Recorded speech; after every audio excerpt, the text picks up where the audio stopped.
Thank you. Thanks for inviting me. Margot, this is reminiscent of those 6 a.m. meetings. I used to have a little everybody would have to show up because if they weren't there, they knew they'd be popular.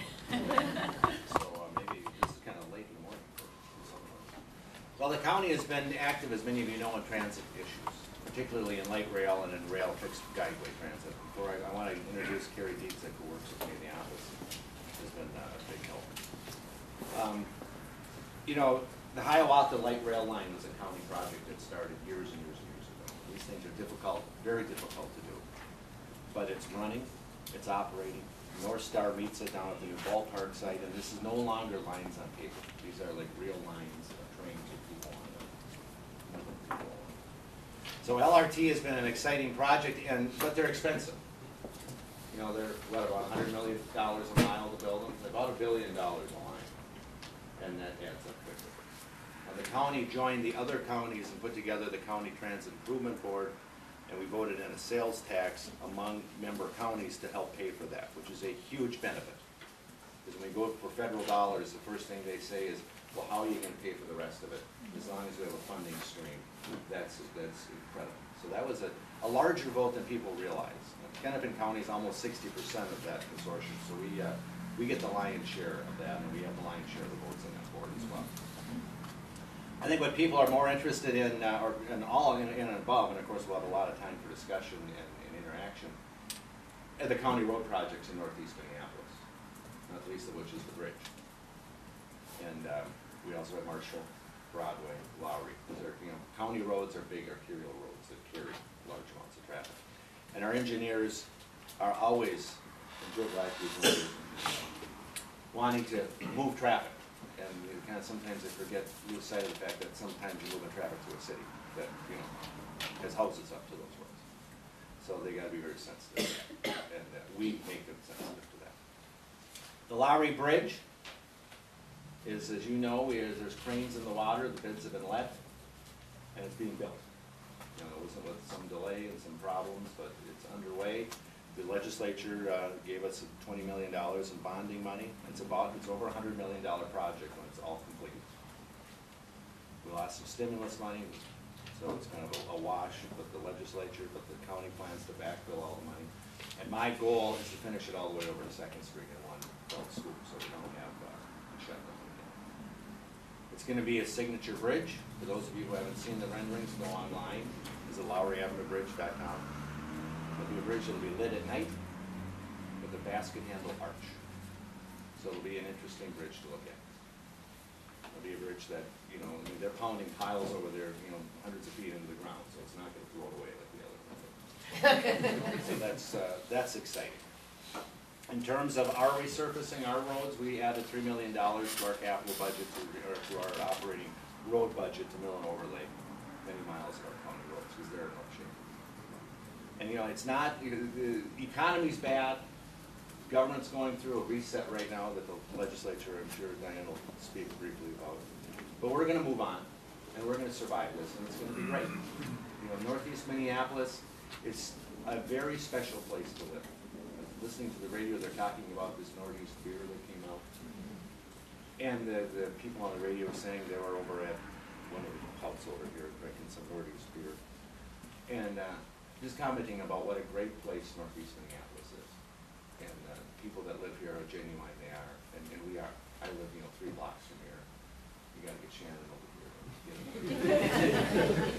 But, you know, that's... You can't get over because of the bridges. I know. Wait till we close the Broadway bridge. No, it didn't rock.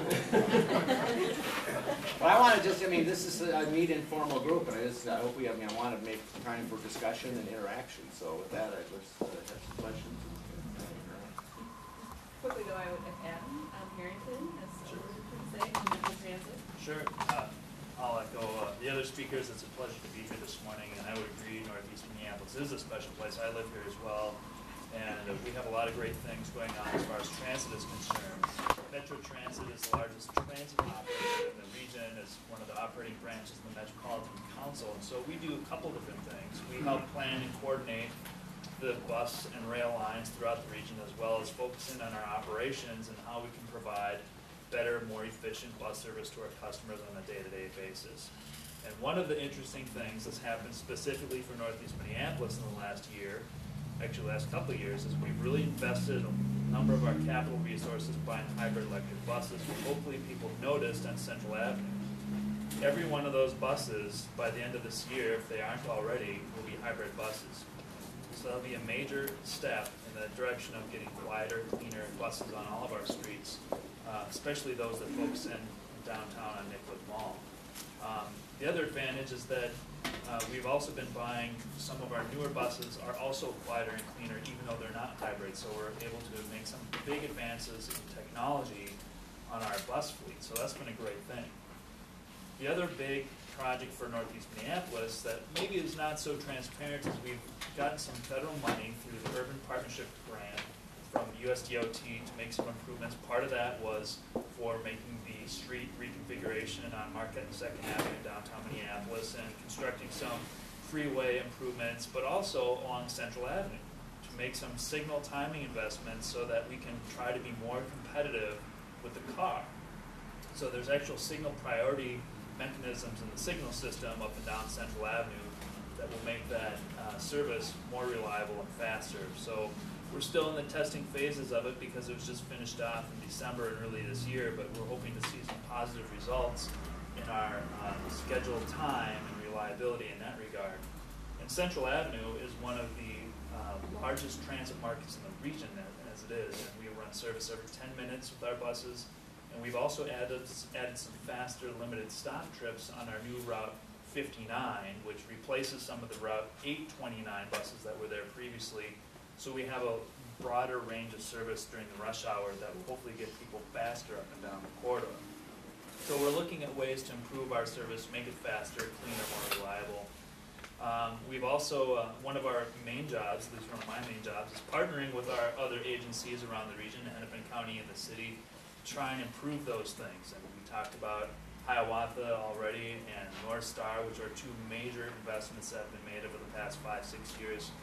And we're looking forward to other things coming down the line, whether it be Central Corridor on University Avenue or Southwest, and what are some ways we can partner together. But also on some of those street improvements, whether it be in downtown Minneapolis and working through the improvements for our customers that go to downtown Minneapolis and the shelters that they wait in. A lot of residents in Northeast work in downtown, and so we want to make sure we're able to accommodate them and that we have good facilities and customer information for them. One of the new features we have with our Marquette and 2nd Avenue facility is real-time message boards. So it will tell you the next trip, what time it's coming, how many minutes away it is, what route it is, and it's very helpful information. And so we hope to expand that type of a program into some of our stronger transit markets like Central Avenue in the future. The other aspect of it, since we've talked about it this morning, is biking. All of our buses have bike racks with 2 racks on the front that people can put their bike on if they're going for a longer trip and make those connections to where they need to go. And really like to have a strong partnership with the cycling community in making sure we've got a good operation between where bike lanes are and how people can move around the system and the city.